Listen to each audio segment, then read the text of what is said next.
Ötən ilin sonlarında Elm və Təhsil Nazirliyi ilə Böyük Britaniyanın nüfuzlu Cambridge Universiteti Press nəşriyyatı arasında əldə edilən razılaşma Azərbaycan alimləri üçün beynəlxalq elmi nəşrlərə çıxış baxımından yeni imkanlar yaradıb. Razılaşmaya əsasən ölkənin elmi və ali təhsil müəssisələrində çalışan tədqiqatçılar Open Access jurnallarda məqalələrini ödənişsiz dərc etdirmə imkanı qazanıblar. Bu çərçivədə alimlər növbəti 3 il ərzində nəşriyyatın yüzlərlə yüksək impact faktorlu jurnalında məqalələrini limitsiz sayda dərc etdirə bilərlər. Adətən minlərlə manat təşkil edən məqalə nəşri xərcləri isə müqavilə çərçivəsində qarşılanır. Artıq bu imkandan yararlanan alimlər də var. Bakı Mühəndisliyi Universitetinin müəllimi Sevda Hüseynova və Xəzər Universitetinin fakültə dekanı Engin Karadağ məqalələrini Cambridge University Press tərəfindən nəşr edilən açıq əlgetərli beynəlxalq elmi jurnallarda dərc etdiriblər.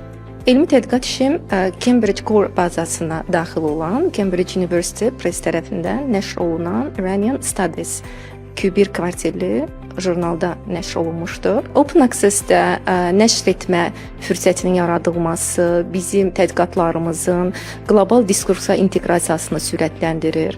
Həm qərb, həm qeyri-qərb akademik mühitində tədqiqatlarımızın asanlıqla əldə olunmasını artırır və bu da bizim stat indeksimizin artırılmasına bilavasitə təsir göstərir.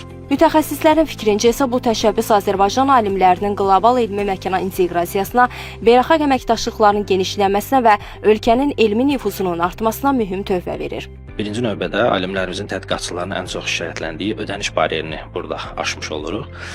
İkinci növbədə bu müqavilə transformativ müqavilədir. Burada həm məqalə nəşri, həm də ki, bu 422 jurnaldan daimi olaraq istifadə hüququ verir. Üçüncü növbədə bu müqavilə Open Access formatında çap olunan jurnalları əhatə edir. Open Access jurnallarda çap olunmuş məqalələr klassik qapalı jurnallara nisbətən 6 dəfəyə qədər daha çox görüntü və istinad əldə etməsinə kömək olur müəlliflərin.